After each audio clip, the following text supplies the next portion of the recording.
Hey guys, Zach here, and today I'm going to be reviewing the Carl Zeiss Jena Tessar 50mm lens.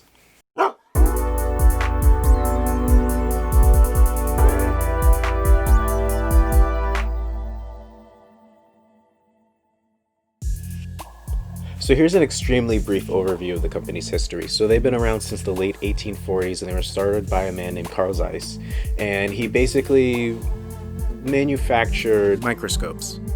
And after those became widely popular, he moved on to other optical devices. And after World War II, the company had to split into two entities. You had Carl Zeiss Jena in East Germany and Carl Zeiss Oberkochen in West Germany. In the East Germany side, you had a man named Paul Rudolph who created the Tessar lens. The Tessar lens was a hugely popular and successful lens for the Carl Zeiss company, and its popularity gained from the 50s, 60s, and even to the early 70s. So with that out of the way, let's look at some footage.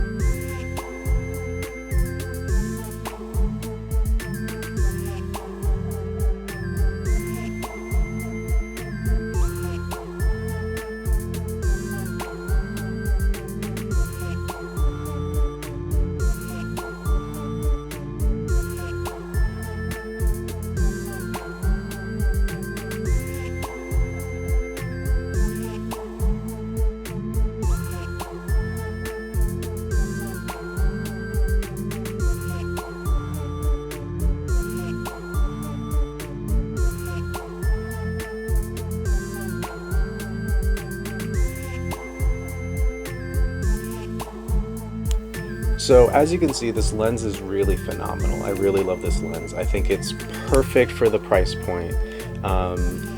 The way it's so sharp but also can look kind of soft, I think is really unique, and I can see why this was a very popular lens in the 50s, 60s, and 70s, and why it's surpassed so many decades and still is widely popular.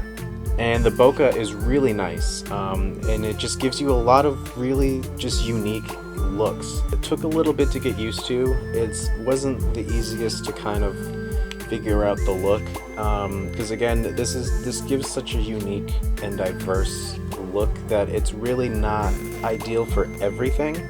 But certainly if you're looking for like a unique photography look or something for like a video, I think it really shines if you want something soft. But if you're looking for something really sharp, something with a lot of hard edges, this really isn't the lens to do it. So there is a few drawbacks that I have found about the lens so far. There's really only two. So the focus ring is kind of a little slow, it drags a little bit. So if you're shooting a scene that requires a lot of focusing, this might not be the best lens to use, just for how slowly it kind of drags as compared to like, say like a Canon kit lens. And then, you know, with the f-stop, the lowest it going is 2.8. When you're shooting indoors, you really have to watch your lighting because otherwise you will get grainy footage. This lens so far that I found is really best used during the daytime. I think that's when this really shines, and I think that also has to do with just the f-stop. But like I said, again, if you have ample lighting and when you're shooting indoors or at night or somewhere where there's low light, you really shouldn't have any problem with this lens. I think this is a really great lens overall for really anybody looking to get into vintage lenses, but also something we talk a lot about here is for indie filmmakers who are looking to kind of up their game with lenses but don't have the biggest budget. For the lens cost and shipping, it equaled about $75, and then I also had to buy a mount because I'm shooting on the Blackmagic Pocket 4K cam.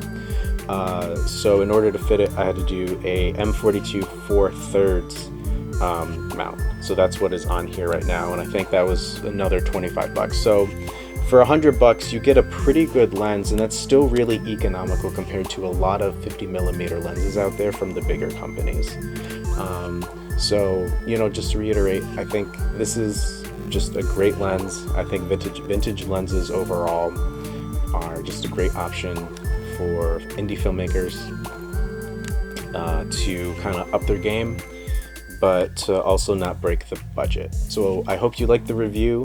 Be sure to like and subscribe and comment and keep the bell notification turned on, and be sure to follow us on social media at Supermoon Studios Official to keep up to date what's going on. We always got something new going on. We're filming or something, editing, post-production. All right, until next time.